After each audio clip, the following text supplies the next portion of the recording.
Hi, everyone. Thank you so much for joining us.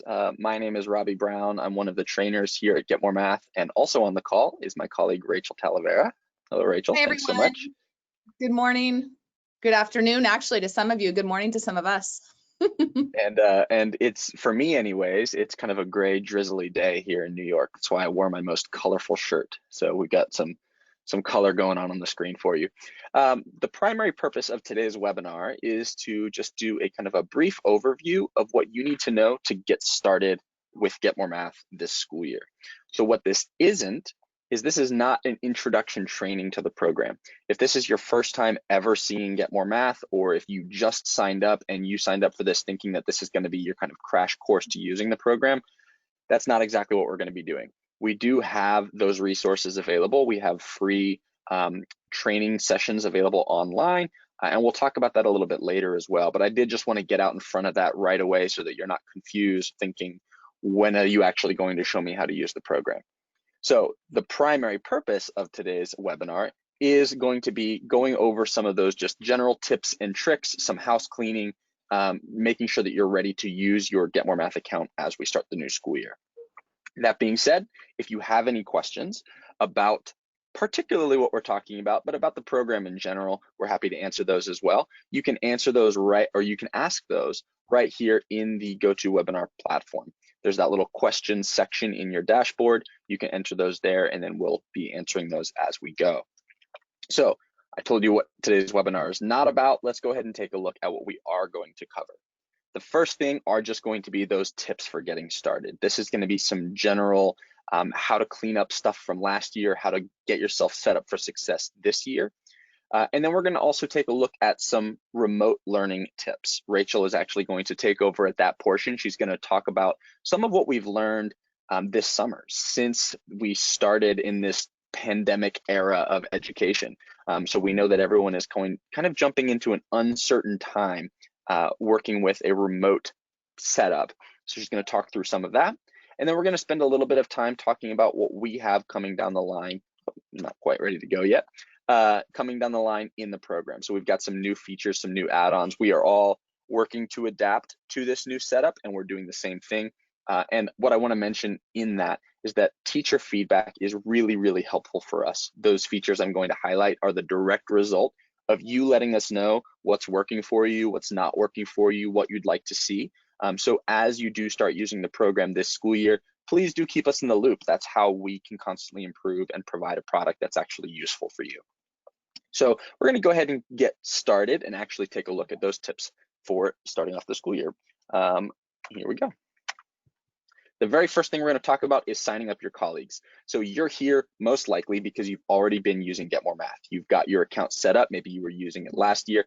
Maybe you just started this summer. But if it's time to get some colleagues involved, we want them to be able to sign up and get their own accounts. You've already got a license, or maybe you're on the free trial at your school, but each teacher does need to sign up for their own individual account. This is super easy to do. All they need to do is go to getmoremath.com/new. I'm going to pause on this screen for just a few minutes so that you can write that down if you need that. Maybe you have administrators who are asking, how can I get the rest of the teachers involved? This is the easiest way for them to get signed up. So do write that down, getmoremath.com/new. All they have to do is enter in their information, what school they're working at, and their account will automatically be sent to them. There's no requirement to sign up for training or anything like that. We're going to put the account right in their hands. You can help them get started, or they can go through some of our self-paced training resources. So already got one check mark on the board. That's how you're going to get your colleagues signed up. That's how you're going to get maybe new teachers that are new to the school, even if you're not new to Get More Math, working in the program as well. The next piece is going to be archiving our old classes.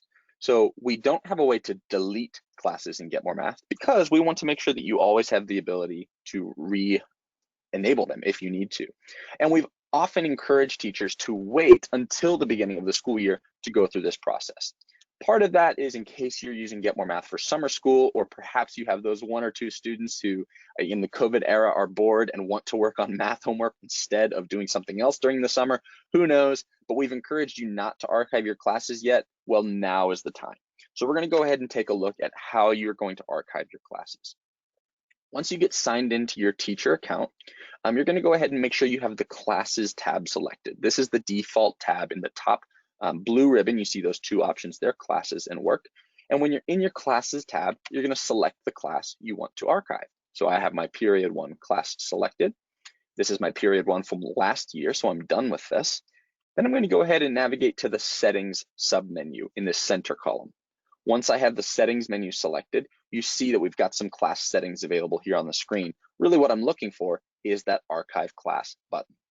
Once you click Archive Class, that class will be removed from your class list on the left-hand side, and you'll be working with a clean slate so you can get your new classes set up. Now, one thing to mention is that it is important to actually do this. You might think, I'm just going to leave it in there, no big deal. It's all right to leave it in there if you know that you're using that class for something, but if that class is old, go ahead and archive it, get it out of the way. And this is more than just removing it from your site. This actually makes the class inactive. So if you have students that belong to this class, and those students now belong to other Get More Math classes, they've either moved on to the next grade, or you have them again this year and you're teaching a class with those students, it is possible for them to be a part of multiple active classes. So if this is not a class that they're actually supposed to be working in, we want to go ahead and archive that to deactivate that and remove it as an option from where they can be working. When your students sign in, they can go to the student menu and choose between their active classes to pick which environment they're practicing in. And you might take advantage of that this year. You might have them working in a normal period 1 and an advanced period 1. You might have them working in different groups. So do take advantage of that feature, but go ahead and archive the classes where they shouldn't be working. Also pretty straightforward. So we're halfway done our tips for getting started. The next two that we're going to look at both involve taking a look at the actual teacher program. So I'm going to swipe over and we're going to take a look at the live program together and walk through these next two pieces. The first piece is going to be setting up your new classes. So we just talked about getting rid of the old ones, so we've got a clean slate to work with. And then we're going to go ahead and do some cleaning up of the work page as well. So let's go ahead and make sure I've got everything pulled up here. All right, it's looking good. So I've got my teacher account pulled up, and just like we saw on the slide just a second ago, I'm in the classes menu on the blue ribbon, and I have one of my classes selected here. Now, this is actually a new feature if you've been using the program for a while. If you just started a couple of weeks ago, then this is what you're used to seeing. But if you're coming back to Get More Math for the first time since the end of last school year, you'll actually notice that the students option, which used to be up here in the blue ribbon, is no longer there. We limited that, we reduced that down to classes and work. And instead, every single class now has its own roster submenu. So in my period 1 class, I can click on the roster menu here and I can see all of my students listed. Just like you could previously, if I click on a student's name, or rather if I click that little chevron next to my student's name, I can access all of their personal details. That's first name, last name, their username. I can change their password. I can remove them from the class right here. And then we have those individual student settings like disable penalties or limit their multiple choice problems. So that's all available here in the class roster section. But we're not talking about just looking at active classes. We're talking about setting up our new classes. So let me go ahead and just create a new class for us real quick. Let's call this Fall 2020. And when I go to my roster menu in a brand new class, obviously I don't have any students included. So the first thing we're going to do is we're going to add students. And we're going to look at the two manual ways for adding students. The third method, which I'm not really going to touch on, is where the students actually create their own accounts. And if you're interested in that method, we do have some helpful resources online. You can just look up class code or look up how students can create their own accounts on our help documents, or just reach out to us. We're happy to explain that to you later. But that class code is going to be listed right here. Got that out of the way. I'm going to actually take a look now instead at the Add Students button. If I click that, that's going to give me my two options for adding students to this class. My first option is to search for existing students. What this means is students that have already used Get More Math. Let's say that I'm an 8th grade teacher. My 7th grade students that are coming up into my class this year were using Get More Math last year, so I know they have Get More Math accounts. There's no need for me to create brand new Get More Math accounts for those students. I'm going to go ahead and click Search for Student. Now, if I know what students I'm looking for, I'm going to go ahead and type in their name. I can type in username. I can type in first name, last name. It's going to search all of those search terms for me. So If I put in Robin, I see a couple different options. I know I'm looking for Robin Hood. That's the one that I'm trying to add to my class. But if I want to just double check that that's actually the right account, maybe there are multiple Robin Hoods in my school and they're all listed there. We've got some additional fields here that you can just confirm with. So I do know that Robin Hood was in Mr. Brown's class last year, so that's the right student. That's the one I'm looking for. And it even shows you the last school they were a part of, in case they were coming from a different school. So maybe you've got Get More Math teachers, Get More Math students that are coming from a different school in the same district. You'll see that listed there as well. So once I find the right student, I'll just click that add button. They've now been added to my class. Close that out, back to my roster page. And like I said earlier, you can see those individual details. The other method is to create the students. So if you have students that are brand new to Get More Math, we're going to go ahead and create manually their student accounts. So we'll just put in, just make up a name here, Wolf Penguin. Got to get creative these days, creating student accounts. All you do is enter their first and last name and then click submit. If you want to go ahead and add all of your students at the same time, you can click the add another button and get multiple fields in here, go through your whole roster. But I'm just going to do the one student, and student ID is optional, so you can choose to leave that blank. And when I click submit and then confirm, it's going to go ahead and let me know what my student's username and password are right here. So I can make a note of that password, make sure I share that with my student, but they can get signed in and get started. And just like that, we've filled out our roster. Obviously, I've only added 2 students. You would complete that process with all of the students in your class. Go ahead and do that with all of your classes. And if you can get that work done before the first day of class, it's going to save a lot of time. It's going to help you jump right in with your students and actually focus on the material, help them focus on understanding how to enter answers and work on the content, as opposed to all the questions that you're going to have to field about what should I use for my username, what should I use for my password. You can take care of all that for them. If you want to let the students do that, like I said, the class code is an option, and we can talk about that if you're curious. So now that we've got our roster set up, the next step is to make sure that our work page is cleaned up. This one is only really relevant to teachers who have been using Get More Math before. So if you're brand new to Get More Math or you just started a couple of weeks ago, you probably don't have a whole lot going on in your work page. But if you used Get More Math all year last year, or maybe for multiple years, this is a really great time to go ahead and do a little bit of, I guess, fall cleaning, making sure that you're ready for the start of the school year. When I pull up my work page here, you can see that I don't have much of an organized system for my practice sets. So just to contrast my way of doing things with a much nicer way of doing things, I'm going to go ahead and take a look at my colleague Robin over here and show you what her practice sets look like. So you can see she has a much more organized system where she has all of her objectives in one place, her various grade levels sorted out into one folder. She's got remediation, diagnostics, her exams. So this is an example of what a nice and orderly work page could look like. Now, you don't have to use this particular method. You might want to organize it by month, by week, by semester. You can organize however you see fit, but this makes things nice and easy to find for you later when you want to reuse those same practice sets. You can reuse practice sets. So if you're teaching the exact same grade that you taught last year, there's no reason for you to have to redesign the wheel. You can keep using that stuff that you created. And you can use your colleagues' work. So let's say you are teaching a brand new grade this year. You're going from algebra to algebra 1.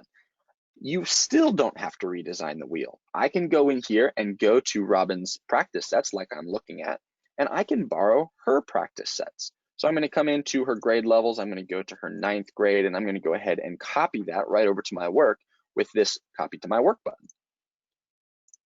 That's going to slide over, and now I have her 9th grade practice sets in my work as well, which I can fit into whatever my organizational hierarchy is. So that's not necessarily about cleaning up, but that's just a way of making sure that you can start organizing your work page the way that you need it to be with the material that you actually need to be included. If you don't even know how to create practice sets, that is covered in our basic training.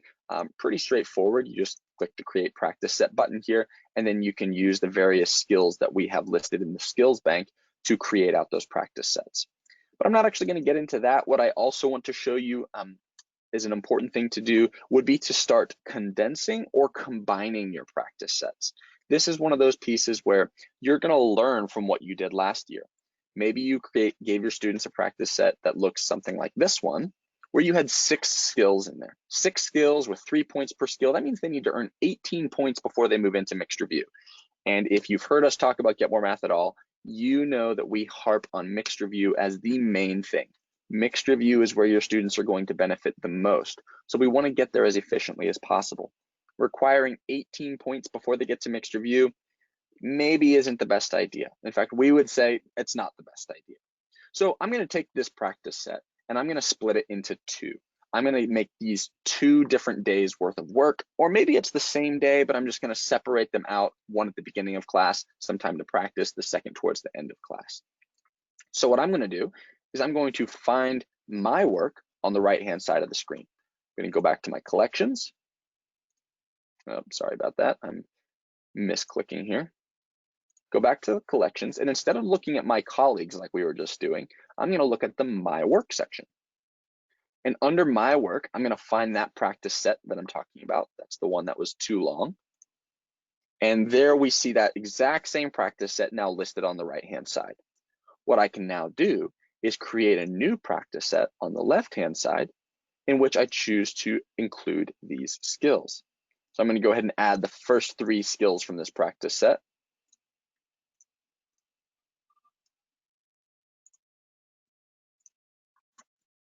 Which is significantly smaller. This is half the size of that larger practice set we were looking at earlier. And I'm going to go ahead and save this one as my improved practice set. A little bit on the nose, but there you go. You can see what I'm talking about.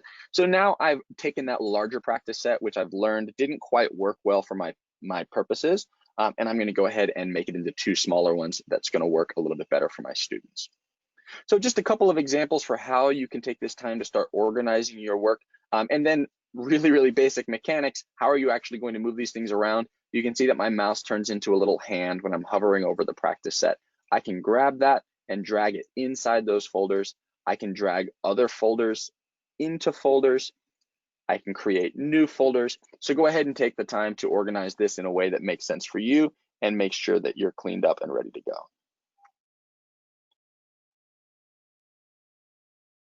All right, just making sure everything is working correctly. So if we go back to our presentation, we can move ahead. That's setting up your new rosters. That's cleaning up your work page. That's making sure that you're ready to go for the brand new school year. All right. So now that we've covered those tips for getting started, the next thing we're going to take a look at is that remote learning piece. This is where I'm going to invite Rachel back to the screen, and she is actually going to take over. Let's go ahead and make sure that you're set as the presenter. Give me just 1 second, Rachel. Okay. I've been answering a few questions, so oh, here we go. We're going to show my screen. Can everyone see my screen? Does that look good? That looks great. I'm going to go ahead and turn my camera off too, so I'm not distracting you with the shirt while you're going. Perfect. You guys keep answering those questions in that control panel. I am going through and entering. That's one of the things that Robbie's going to do while I'm presenting. So if you do end up with some questions, especially during this remote session, please enter them into that control panel, and we are getting to those as quick as we can. So the hot topic right now in education is this remote setting we are all potentially going to be in to one fashion or another. So today we're just going to skim the little bit of the top of that and address a few core issues. So the first one that we're going to talk about today is pruning your curriculum. And then I'm actually going to show you some diagnostics also. So in preparation, not only for this webinar, another webinar that we're giving that is only on remote learning, I was able to talk to about 7 or 8 different teachers, quite a few of those that were very successful at the end of last year when we were kind of pushed into that, and then a few teachers that learned a lot. And one of the main recommendations that they are giving us is prune your curriculum. This year in a remote setting, unlike any other year, the reality is that we're probably not going to be able to get to all of the curriculum that we normally would get to, especially if you're in like a semi-remote setting and then the plug gets kind of pulled on us, which we know could actually happen at any time. So what they're saying is prune your curriculum. So we're going to look at that, and then we're going to look at some diagnostics to identify some gaps. we're actually going to go over to the teacher app again, and I'm going to, hopefully I'm over here. Here we are. Okay, here and now I'm on my teacher screen. If you're not familiar with this, when you log in, you'll be in your classes screen here. You go over to your work tab. So one of the ways that you can prune curriculum is by using our unit guides. I'm going to show unit guides, especially since we don't have all of the state folders for everyone that's represented. And what one of the keys is going from big to small. So we're actually going to click in here, 6th grade. So if I were a 6th grade teacher, maybe one of the first things I would do going to Get More Math in the units is I would analyze the variety of units that are in here. Now, you might be doing this with our unit guides. You might be doing this with your own curriculum that your school is mandating, but you're going to go unit by unit, assessing if every single unit is absolutely necessary for this school year. One of the ways that you could do that, if I was a 6th grade teacher, I might go get that 7th grade math teacher and have that teacher also give their input on what is truly necessary this year for my students going into their class next year. So just to give you an example, maybe I'm going through these units, and as I'm looking at them, I am seeing maybe statistics is a unit that I would say, you know what, this year I'm not going to get to it. Truly, it's at the very end, and I'm not going to get there. So I'm going to toss the entire unit out. That would be the first step of pruning. Then maybe I get to my geometry unit and I open up that unit guide here, and you can see that there are a lot of lessons inside of this unit guide. And so maybe I'm sitting down with that 7th grade teacher and I'm asking them, what exactly is truly necessary for this school year? And they say, you know what?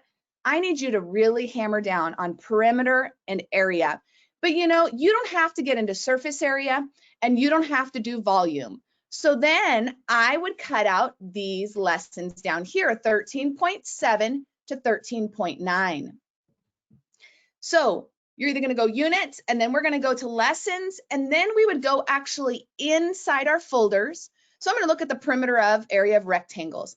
I would go inside this folder to the actual skills, and then I would figure out what skills do I really need to hammer and focus on, and then what skills am I going to prune. So using the Get More Math system, that is how we recommend you prune curriculum. Another thing I want you to think about, maybe you're an 8th grade teacher and you don't have the accessibility to the high school teachers, or maybe your kids are going into multiple districts also, is like what happens where I live. Yesterday on our first remote webinar, a teacher sent in a webpage. I'm actually going to read it to you. It's achievethecore.org. And so they said that on that webpage, and we were looking at it, and it really gives you the core things that kids need for each grade level. So you are welcome to use that resource. I'll say that again. It's achievethecore.org. You're welcome to use that resource when you are pruning your curriculum. So once you have it pruned and you have it kind of nice and tight there, you might want to this year, we're going to look at the idea of diagnostics. This year, we all know our kids are going to come in. Every year they come in with some type of holes, right? We all know that. This year particularly, especially due to the end of last year, you might want to consider giving your kids a diagnostic. Maybe not the first couple days of class, but maybe, you know, after the first week or two, you might want to really identify where those holes are. So then with your pruned curriculum, you're going to know which areas, which to highlight, and to really maybe even go to the year before. One of the advantages with Get More Math is that you have access to all the grade levels through the unit guides. So again, if I were the 6th grade teacher, I'm actually going to go into the 5th grade unit guide, and you're going to notice at the bottom, after we go through all the units, there are diagnostics. The reason I would go into the 5th grade is because these diagnostics were actually built for the end of the school year, right? Based on standards. You can open up the diagnostics and you're going to see that the folders inside the diagnostics actually align with national standards. You would open those up Inside each one, there's approximately 60 skills. You're probably not going to want to test 60 skills. So then, but that gives you, what we've done really is kind of prune down our skill bank, right? To give you these diagnostics and assessed what's really addresses the standards. So you could go in here and you could choose some skills. What you're going to do is create an exam to be able to do a diagnostic. If you haven't gone to our level 4 training that's all about exams, I do want to encourage you to sign up for that. I'll show you where to do that in just a second. And you're going to click on this blue circle over here and you're going to create an exam. And all you're going to do, maybe I'm going to name this diagnostic. I'm going to save that exam and then it's going to ask me to put some skills in there. And so maybe for this 6th grade year, I have some of these things that I really want to make sure that my students know. Maybe I want to make sure that they can round decimals to whole numbers. Maybe that's really important for me. Maybe determining numerical value of a specific digit. Maybe we look at that title and we say, oh, I can't even remember what that is. Just go into the skill. You can remember there's a difficulty range inside of every skill. As math teachers, we know that. But sometimes we're really quick to add a skill prior to really cycling through and analyzing the difficulty level of that skill that's inside there. So once you have decided which skills you want to add in, and so for example purposes right now, I'm just going to add in some skills. These aren't necessarily the skills that I would add in if I were teaching 6th grade. We would add in some skills. And maybe I just want to make sure, you know what, that my students can do that, because I know at the end of the year, since I've taught 6th grade for a while, they're going to be evaluated on some of these skills. And last year they really weren't. Most of our districts did not have, or even our states didn't have state testing. So as soon as you create that, something that came up yesterday also in our remote webinar is that if I'm giving a diagnostic and I have my students in class, I might actually want to choose where each student gets the same problems. Why would I do that on a diagnostic and maybe not on a regular cumulative test that I would give? So that I could truly identify exactly the problems and the problem areas. It might be a little easier. So that was just a recommendation. If you do a test inside our system, whether it's a cumulative test, a unit test, or a diagnostic, I want to show you after you give the test, what you can see. So we're going to actually go back over to the presentation. Once your students take your test, they turn it in and you've actually graded, we have a really neat feature inside our program that is analysis. You can analyze the results of any exam. You can look at, a lot of times what we'll do is right here, wherever the exam is, this is just a test exam, normal exam, but you're going to go to that view analysis right here. And then what you can see as soon as you click on that, you can see the most missed skills. You have the ability to see how many students missed those skills. I can even see how many points were actually missed, just in case those skills were on there more than one time on that exam. And then I have the ability to organize that, and then I could create a practice set. I could give maybe some targeted digital instruction according to some of those skills, or I can just identify, and then since now I have my curriculum all pruned up and nice, I know what I'm going to hit throughout the year, where I'm going to have to emphasize, and then maybe go back and grab some of those skills from the previous year and implement those in my lesson plans. So that is kind of how you can prune them. I'm going to show you over here. All you have to do is select some skills. You have the ability to create a practice set. You don't necessarily have to create a practice set with that, but you can. And actually at this point, pruning curriculum, Robbie, if you want to chime in, I just want to see if there are any specific questions that can actually be addressed or maybe are appropriate for the group. If that's all right, Robbie, can you turn your microphone on? Is that possible? Yeah, perfect. Is there any questions that came up with pruning curriculum or diagnostics that maybe we need to address? I don't think anything specific to diagnostics. The questions that have been coming up as you've been going through are primarily about the skills that we have. I've seen a couple it looks like specifically Texas teachers asking about alignment.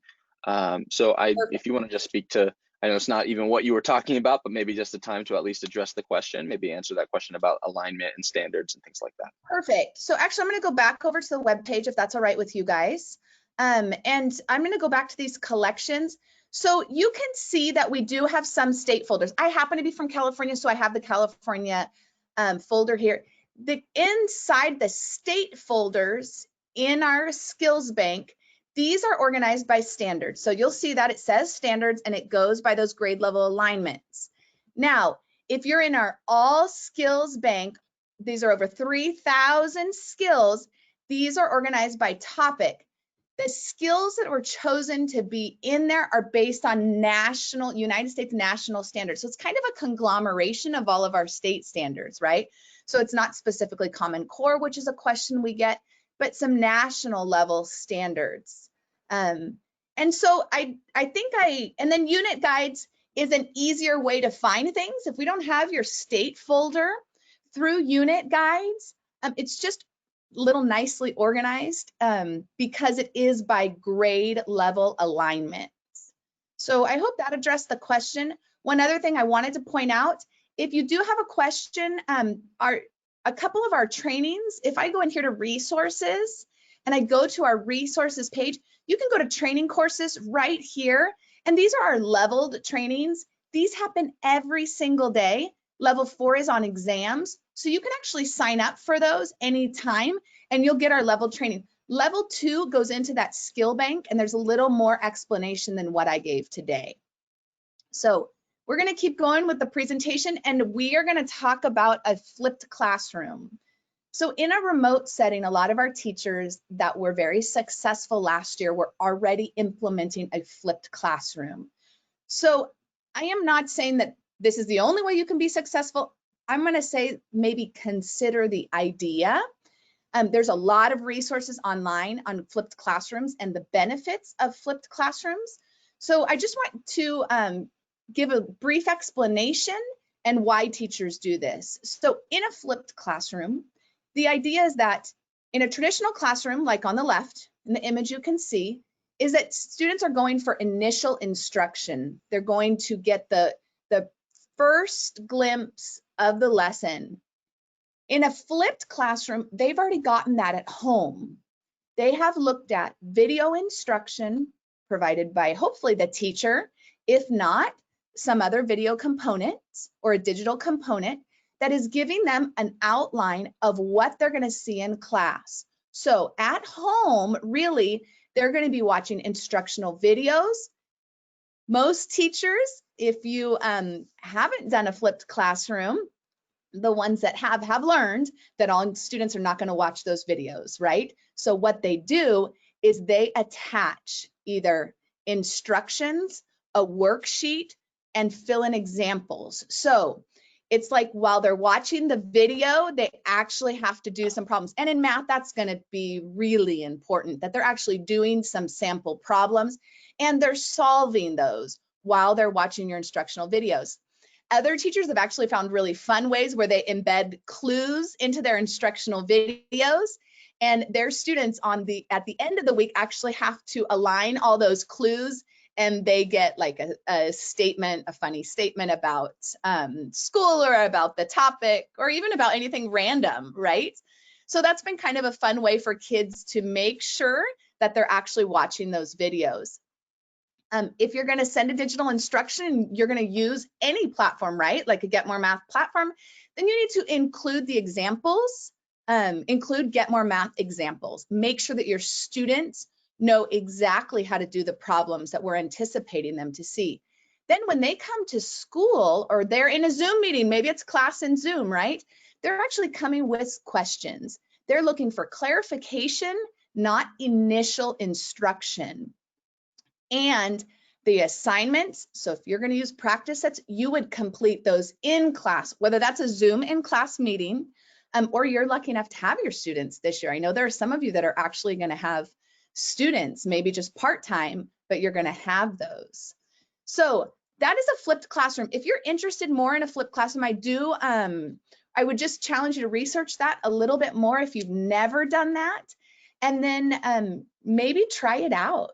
You know, it's something that, especially if our plug gets pulled and you have your students part-time in your classroom, if they're already accustomed to digital instruction, it will help with that flow. So the last thing we're going to talk about today in remote learning is mixed review. So a lot of teachers are not sure if they want to use practice sets or if they want to use mixed review, especially in a remote setting. So most of the teachers that were in the remote setting last year, if they have what the term is synchronous class time, right? So we actually have a time online where all the students are meeting together. They said that they could possibly use practice sets. Now, teachers that have no synchronous time are a whole lot more in favor of using mixed review. Let me explain why. In a practice set, your students only have the skills available to them that you chose for that practice set. So if you look on the left-hand side of the screen, that student only has 3 skills that they can choose from to do. If that student, for whatever reason, cannot get those 3 skills done, they're stuck. In mixed review, your students can do any one of the problems with $ on them, including the practice set problem. Now, we all know, if you've been in Get More Math, the only way to build mixed review is to create practice sets. So what you would do, create the practice set, you start the practice set, you could even set the daily goal, you know the 3 S's hopefully by now, and then you're going to switch them to mixed review right away. Because what I want to point out on that mixed review screen right there, those 3 red squares with the $, that's the same practice set that's on the other screen. It's just in mixed review. And we all know that even if students skip problems, they can only skip them, right? They can only get 4 orange corner, and then they're going to have to do those problems no matter what. So, and we did just address skips. Skips are only available in mixed review. So that's another reason teachers that aren't going to have contact with their students are a little more in favor or inclined to have their students working more in mixed review, less in practice sets, so that our students in a remote setting where they don't have the ability to clarify their questions, they're not getting stuck. Eventually, they're going to get to those problems and they're going to have to do them. But in the meantime, maybe when the teacher's not online, you just make sure that your students are in mixed review. And then if you're noticing you have some students that have a lot of red, where you can see that in the analysis section, then maybe you're going to want to contact that student, offer to get on a Zoom call with them, and just make sure that they're really understanding. Something else I wanted to just point out is when they do click on a skip, it actually grays that content out until they log back in. So you have the ability to set skips up to 15 inside the program. They are defaulted at 3. To do that, you would go into the classes tab. You're going to click on your class and then the settings. And then you have the ability to set skips up to 15. Now, if you only have 5 skills in there, your students aren't going to be able to skip them all and be like, yeah, I'm done with today, right? No, they're only going to be able to skip the 4. They're going to get stuck on that last one. So don't worry, it doesn't really matter if you set it to 15. They're never going to be able to just X out of the program. You know, the program was created by a teacher. So us teachers, we know what our students will try and do, right? And then I just wanted to point out here, you also have the ability to allow skips when you're online. And if you're in a completely remote setting, maybe that's not a feature that you want to activate. Because when you're online, maybe you want them to have to ask you and raise that digital hand, and you have a platform where you can meet with them. But maybe that's something that you do want to activate. It's just a slider you have to turn on. That's it. So that is about this much of the remote webinar that actually we're doing again this afternoon. So if you would like more information on that, we can put that in the chat for you as well. Just let us know. It's on Zoom. It's participatory, so you guys get to chime in with some ideas. And you know, that's how we got the achievethecore.org yesterday, was by teachers participating and say, hey, I've done that. This worked for me and this didn't work. So it's really good information. One other thing that we're pointing out in our remote webinar is our teacher Facebook page.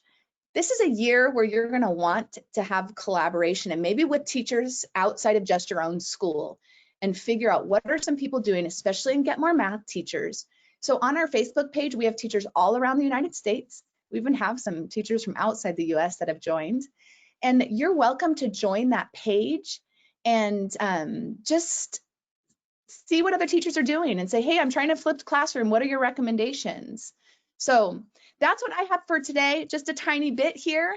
And now I'm going to turn this webinar back over to Robbie here. So Robbie, are you out there? You want to I take am. control? I've got control. Thank you so much, Rachel.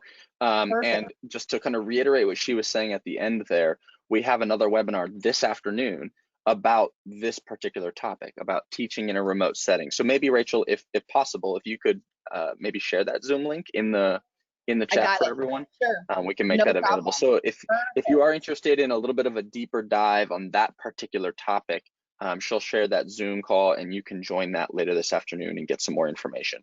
I also wanted to just take some time to answer a couple of questions before we move on to the next section. So I had one question that was specific about mixed review, and it was about how Get More Math chooses to gray out questions. And so what that was about was skipping problems. So the way skips work in Get More Math is that you enable your students to use skips while they're in mixed review. And if the student chooses to skip a problem, it doesn't just move on to the next thing. What it actually does is it takes that type of skill and removes it from their practice set until the next time they log in. So the primary idea here is I'm skipping that skill because I can't remember how to do it. So it doesn't matter if I just move on to the next thing. If we circle back around to that skill in 5 minutes, I still don't remember how to do it. So I'm skipping that skill for the entire practice session. The next time I log in, it will be unskipped and the program will prioritize it. It will make me work on that skill. Ideally, the next time I'm able to then ask for help, whether that's in my office hours with my teacher or if we're back in class. So that's how that's working. It'll gray out the skill only when the student chooses to skip it, and that removes it from the practice session.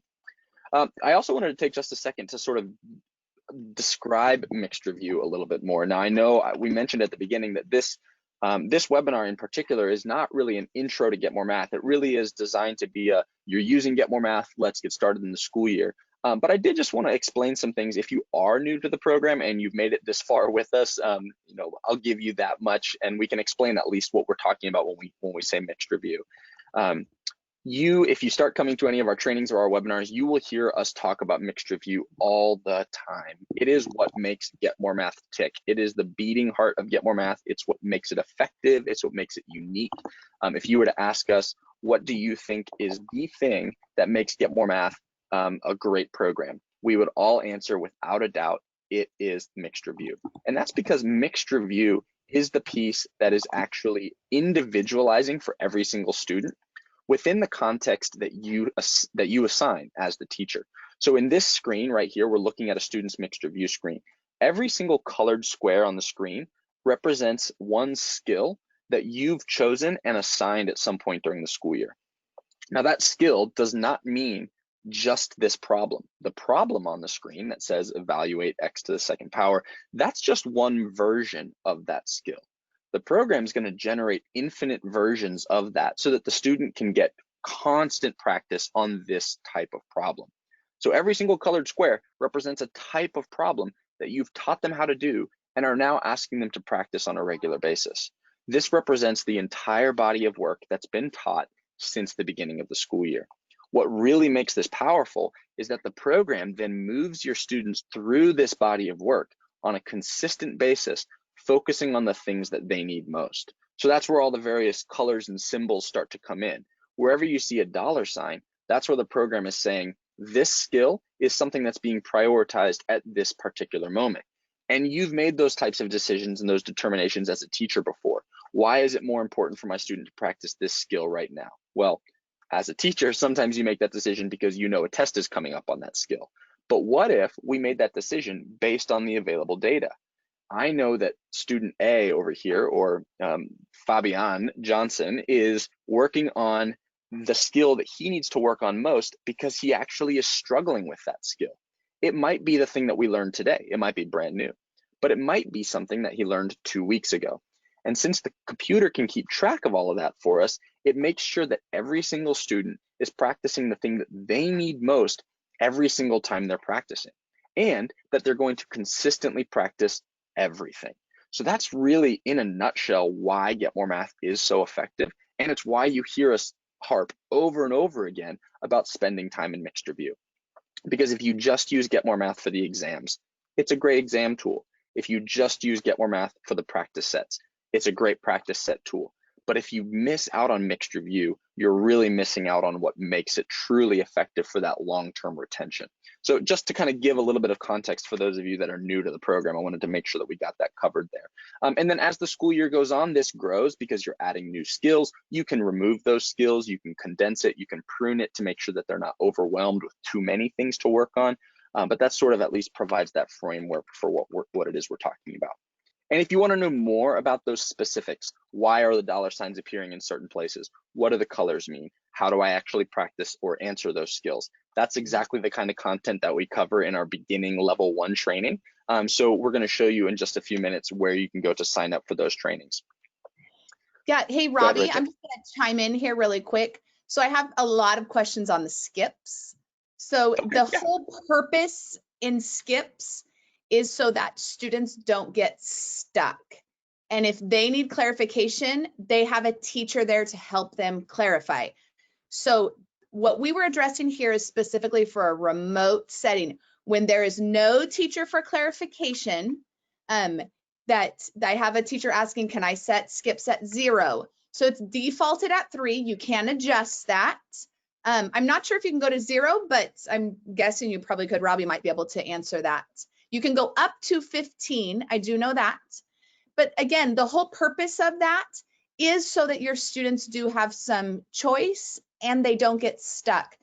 Historically with Get More Math, the complaint has been, we don't have a teaching component. That was done intentionally because we want the teacher to stay in the driver's seat.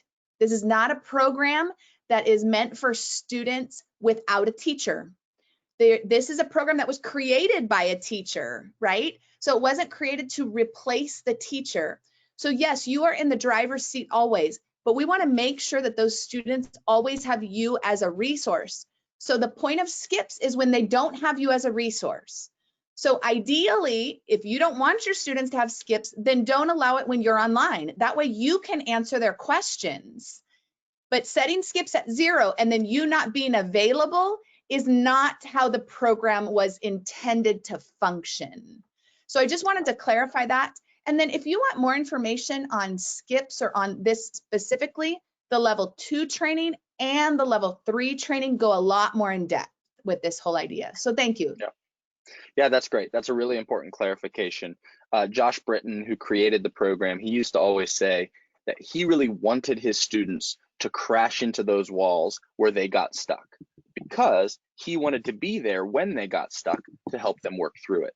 But if your students are crashing into those walls and they don't have you available, then it's not a productive experience at all. That's what contributes to that frustration. That's what contributes to students who grow up thinking that they're terrible at math, because they just never had the opportunity to kind of continue to practice and develop in that capacity. So we want them to hit those walls. We want them to get stuck, but we want you to be there to help them through. So like Rachel said, if you're not there to help them, we want them to have some tools to get through those sections and continue working on other things. We could talk about this all day long. I do want to be respectful of your time. So for the last few minutes here, I just want to point out a couple of things that we have coming up soon with the program. These two at the beginning, skill discovery and points history, well, we're calling it points history plus, but I'll explain that in just a second, are two that are coming very, very soon. So in the next month or so, in the next couple of weeks, some changes to the program. We're going to make how to find skills significantly easier for you. If you're familiar already with the Get More Math Problem Bank, you know that there's a lot in there, almost 3,000 different skills to choose from. And Rachel showed you the unit guides, and she showed you some of those state standards collections. But if you've been in there a little bit, you know that it's not necessarily the easiest thing in the world to find exactly the skill that you're looking for. So we're doing a massive overhaul. We're making that a lot simpler so that you can be up to date with everything new that we're releasing and find the skills that you're looking for. What I mean by Points History Plus is that we are adding some new features to our Points History report. The Points History report is where you go as the teacher to see what your students have accomplished. So points are one of the most important things in Get More Math because that indicates where they've answered questions correctly on their first try. And that's how we know that they're practicing effectively. We're going to have students that say they practiced for 3 hours over the weekend, but they come in and they've only earned 5 points. Well, that doesn't really line up. Maybe they did sit there for 3 hours, but if they only got 5 questions correct on their first try, that wasn't a very effective practice session. So we're adding some additional pieces of data in there so that you can start to track that effort. We know that that's becoming increasingly important with our students at home. We need to at least know when they've tried, at least know how much time they've put in. So we're creating some new ways for you to track that, to see where their points have been earned. Were those in practice sets? Were those in mixed review? To set goals across multiple days. So a number of new features coming to that points history report. We also are very excited to announce that two-way chat is coming soon too. Now, this might seem obvious, but prior to our pandemic environment, two-way chat wasn't necessary. We were working with students in the classroom. When they had questions, they could raise their hand and ask. All of a sudden, we're finding that that is not the norm. So we're working on adding two-way chat to increase the communication available that you have. Right now, you can already message your students. You can message them individually, or you can message the entire class. They just don't have a way of replying to that message. So that'll be coming soon. Hopefully the increased communication will help with what we were just talking about when your students crash into that wall and you can help them move through that. The practice set completion report is something we're excited to announce. If you are familiar with the old version of Get More Math on Java, this is something that you actually were fairly used to. A lot of teachers want a way of seeing what practice sets have been completed, and we're going to provide that for you. So we are working on developing a new report that will show you what practice sets were completed, which ones are incomplete, and if we are showing which ones are incomplete, we're also giving students access to those incomplete practice sets. So if they have practice sets from the past, am I still coming through all right? If they have practice sets from the past that are incomplete, they'll be able to revisit those and keep working on them to complete them. This will also give your students the ability to switch to mixed review on their own. Right now, the default is that students move to mixed review when they finish a practice set or when you push them in there as the teacher. We're going to give them that third option. And just like we were talking about with skips, the primary goal there is to prevent our students from getting stuck when they're working at home. We're going to give them more options on things that they can work on that still fit within that scope of what you've assigned and what you want them to accomplish. And then lastly, universal current status. A brand new thing that we are starting to face with all of our students working from home is that we have students from lots of different classes all working at the same time, potentially needing help at the same time. So if they're using that hand raised feature and you're needing to monitor progress and allow overrides and answer questions, well, we used to do that one class at a time because it was the class that you were actively working with or teaching at that moment. But now that we have students working all the time, a universal current status where you can see every single student that's logged in, what they're working on, and see who needs help and provide that help is going to be a really useful tool for that remote learning environment. So that's what we've got coming up soon in the fall. We're excited about those features. And like I mentioned earlier, those features are the direct result of teacher feedback, letting us know what they want to see added or removed or changed in the program. So please don't hesitate to reach out if you have feedback for us.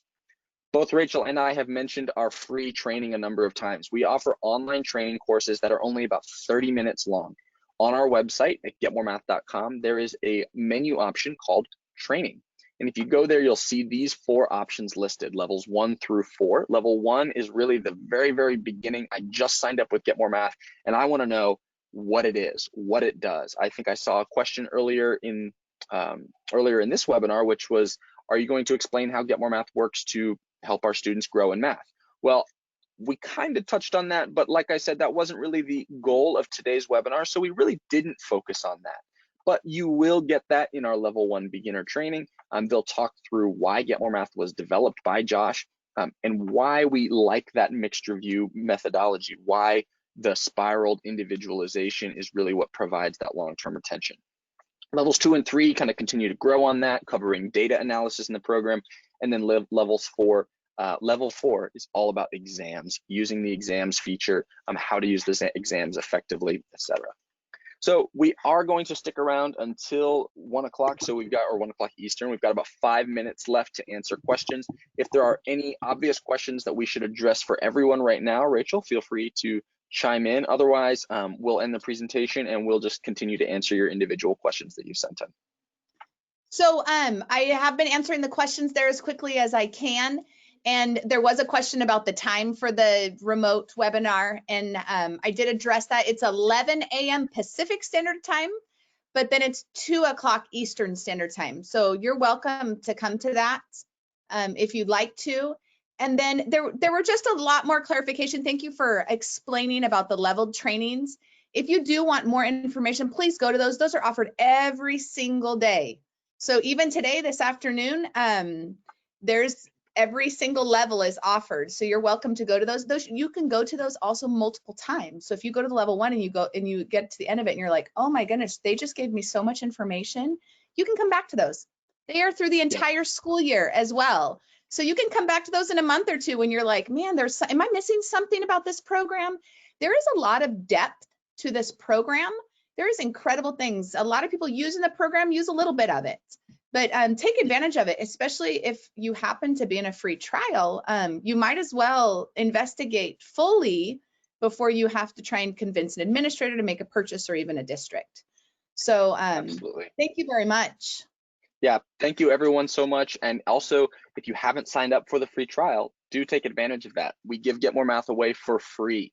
We know how difficult it is to try new things, especially in this pandemic environment. I keep saying that, but it really is true. We're all scrambling to adjust. So if your school hasn't used Get More Math before, we do provide a free trial for the entire school year. So until July of 2021. Now, if you have used Get More Math before, that free trial might be subject to change. You might have already used that trial. So let us know if you have any questions, but you can go ahead and just sign up on our website. There's a big green free trial button. You can sign up right there. And you can attend the trainings even without a trial account or even without a Get More Math account. So if you're just curious, feel free to find those training registrations, check them out. If it then seems interesting, you can sign up and go from there. But thank you all so much for joining. We are really excited about this new school year. We're excited just to see how much everyone continues to innovate. I think that big things are going to come out of this. And if there's anything we can do to help, even if it's not specifically related to our program, if there's anything we can do to assist you in the classroom, please let us know. We want to provide whatever assistance we can. I think that's it for today. We will end the webinar and we will keep answering questions for a couple minutes if you have any more individual questions. Yeah, thank you very much, you guys. Have a great day.